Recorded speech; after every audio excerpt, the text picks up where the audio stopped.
Hi friends, அஸ்ஸலாமு அலைக்கும். Welcome to Najla Fareed kitchen. வாங்க சோயா கிரேவி எப்படி பண்ணுறது நம்ம பார்க்கலாம். வீடியோக்குள்ளே போகலாம். 1 கப் சோயா நான் எடுத்திருக்கேன். தண்ணி நல்லா கொதிக்க வச்சுருக்கேன். தண்ணி நல்லா கொதிச்சிருச்சு. இப்போது சோயாவை போட்டுக்கலாம். நல்லா பாயில் ஆகட்டும். நல்லா பாயில் பண்ணி நல்லா பாயில் ஆகிடுச்சு. எடுத்து வச்சுக்கலாம் ஒரு கப்பில்.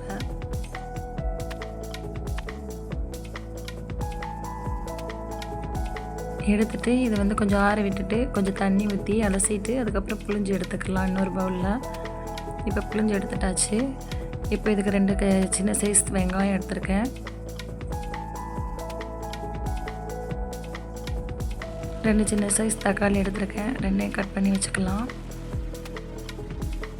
வாங்க எப்படி பண்ணுறதுன்னு பார்க்கலாம். அடுப்பை பார்த்து வச்சுட்டு ஒரு கடாய் நான் ஏற்கனவே எண்ணெய் வச்சுருந்தேன். அந்த எண்ணெயிலே நான் போட்டுக்கிறேன். 1 ஸ்பூன் மிளகாத்தூள் போட்டு இந்த சோயா எடுத்து வச்சுருக்கிற சோயாவை போட்டு கொஞ்சம் ஃப்ரை பண்ணிக்கலாம்.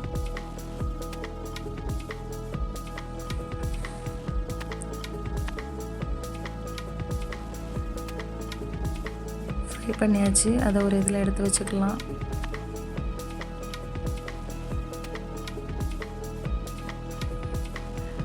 அதை ஒரு பவுலில் எடுத்து வச்சுக்கலாம். திரும்ப எண்ணெய் ஊற்றி எண்ணெய் சூடானதும் நான் கட் பண்ணி வச்சுருக்கிற வெங்காயத்தை சேர்த்துக்கிறேன்.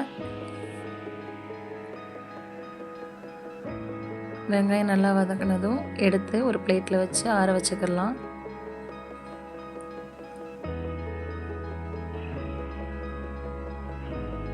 ஆறி இதை நம்ம அரைக்க போகிறோம். 1 ஸ்பூன் மஞ்சள் தூள்,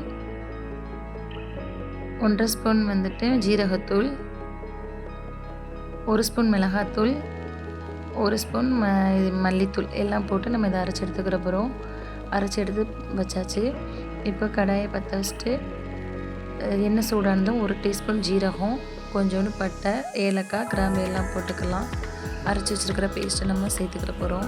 சேர்த்து நல்லா வதக்கி விட்டுட்டு 2 தக்காளி கட் பண்ணி வச்சுருக்கிற தக்காளியும் அரைச்சி அதை கூட சேர்த்துக்கலாம். சேர்த்து விட்டு நல்லா மிக்ஸ் பண்ணி விட்டு கொஞ்சம் பச்சை வாசனை போனதும் 1 ஸ்பூன் உப்பு போட்டுக்கிட்டு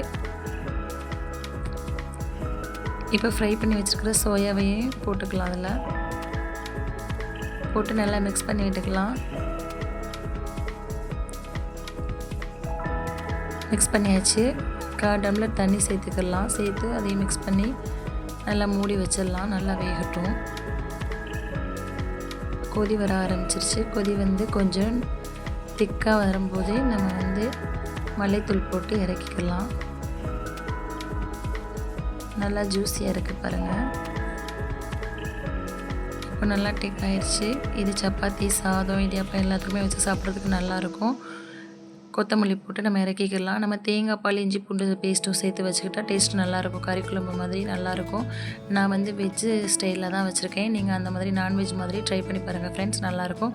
என்னோடய வீடியோ பிடிச்சிருந்தா சப்ஸ்கிரைப் பண்ணுங்கள், லைக் பண்ணுங்கள், கூடவே பெல் ஐக்கானை கிளிக் பண்ணுங்கள். அப்போ தான் உடனுக்குடன் என்னோடய நோட்டிஃபிகேஷன் உங்களுக்கு வரும். தேங்க்ஸ் ஃபார் வாட்சிங். அஸ்ஸலாமு அலைக்கும்.